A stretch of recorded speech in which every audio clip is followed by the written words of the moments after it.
The world watched the empire crumble, but few realized what was rising in the shadows. The new Aldmeri Dominion was born not of diplomacy, but of war, strategic and brutal. Today, you will learn about the military campaigns that allowed the Thalmor to transform the chaos of the Oblivion Crisis into elven supremacy.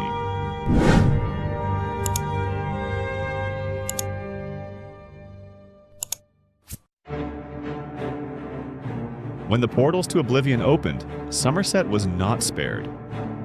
Mehrunes Dagon laid siege to the Elven Isles, especially Shimmerine, Alinor, and Dusk. The Altmeri Traditional Council, discredited, collapsed.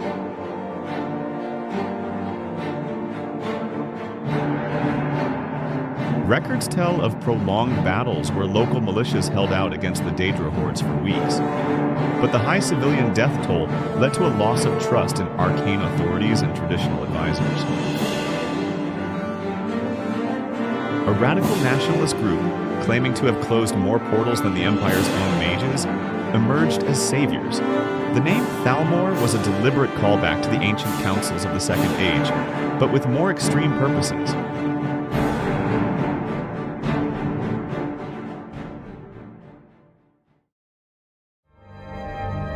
After the crisis, with survivors clamoring for safety, the Thalmor staged a silent coup. Advisors were exiled, executed, or educated. The new administration was strictly meritocratic and obedient. There was resistance. Traditional factions, especially in Lilandril and Cloudrest, tried to maintain autonomy. The Thalmor used mind control magic, political purges, and paramilitary units that eliminated opponents in localized combat. The Thalmor oppressed their own race.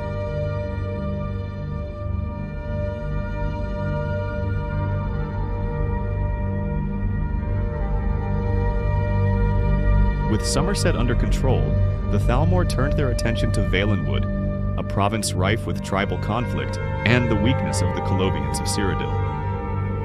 Taking advantage of the instability, they fomented a civil war, and then intervened as peacemakers.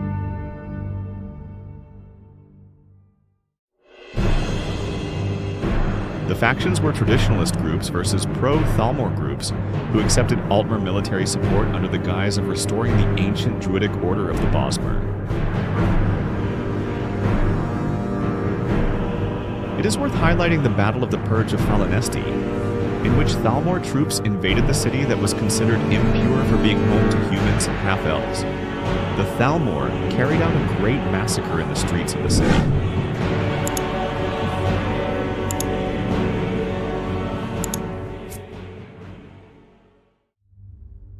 Consequently, in 4E29, Valenwood is officially annexed into the new Aldmeri Dominion.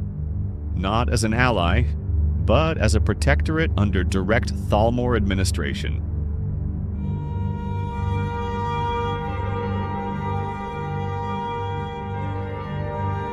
Elsweyr has always been a spiritual land, but a fragmented one. When the Empire collapsed, the region split into Anaquina in the north and Palatine in the south. For years, chaos reigned, until the moons disappeared from the sky.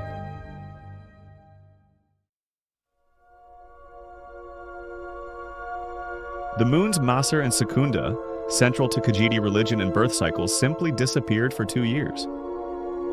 The Khajiit, whose bodies and destiny are determined by the lunar phases at birth, were thrown into religious panic. The Thalmor presented themselves as saviors.